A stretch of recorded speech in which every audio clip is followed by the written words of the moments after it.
Considering I was super late on registering for college, I should have expected not to get a dorm room.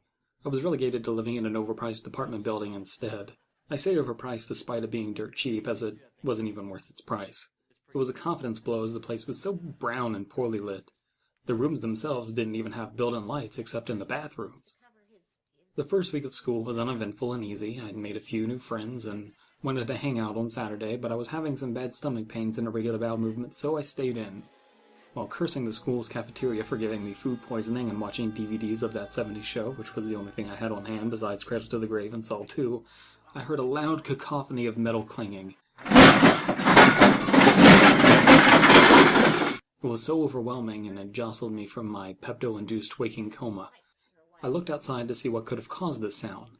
I would have assumed it was some form of terrorism if not for the fact that it was such a short-lasting sound and everyone in the building was so unimportant. The sound echoed in my head as I saw the sunshineless, dull, unsaturated roads and the poorly kept park across said roads. Have you ever come out of a ball pit and felt like you were still in it?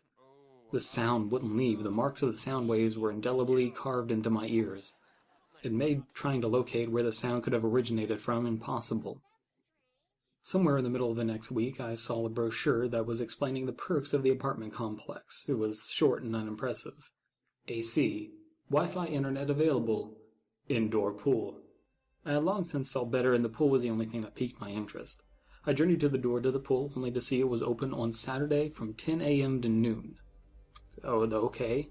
The door to the pool was brown like all the other doors and everything else in this godforsaken place, and the sign said indoor pool, followed by the absurdest time limit.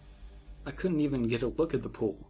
While trying to get a glimpse of this imaginary, limited-use pool, I heard someone say, "Good tenants go to the pool on Saturday."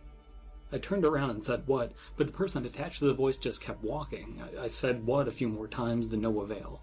That Friday, before going out and celebrating not eating food for a week from that terrible cafeteria, I ventured back to the door to the indoor pool. I was convinced I dreamed up that sign. I wanted to mention the pool's sign to someone else, but I needed to confirm that it was there. Extraordinary claims require similar evidence, and someone would want proof of this silliness. The sign didn't disappoint with its lackluster schedule. That night, I'd made a new friend at a party named Franklin, who had just moved into the same apartment I did. I noticed him around, but I never paused to converse with him. I'm a guy that likes to be on the go when he's not having bowel problems. I mentioned we should go to the swimming pool tomorrow morning around 9 or 9:30, mostly to have him go down there and confirm I wasn't crazy. Then I'd act like I didn't know it was only open for 2 hours a fucking week if it was true. I was still doubting my lying eyes. He thought it was too early, but eventually I convinced him to meet me down there at 10 once he was shit-faced. He was a bit of a geek, and I think he wanted to impress me. I think it was his first party. He didn't know Natty Light was a shit beer. I arrived downstairs at the pool at 10 to see a line of people in brown robes holding bright green recycling bins full of aluminum cans. I hung back around the corner, curious about the events as people walked into the now open pool room. The door quickly shut as the last robe sauntered in. There was a telltale sound of a door being locked. A few minutes later I heard yelling, which was quickly drowned out by the exact same sound I heard exactly a week ago.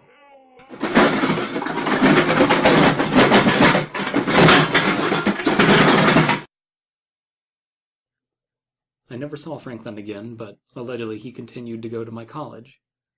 After those events, I stayed in my dorm room on Saturday, if I couldn't find somewhere else to sleep the Friday before. I dreaded that sound.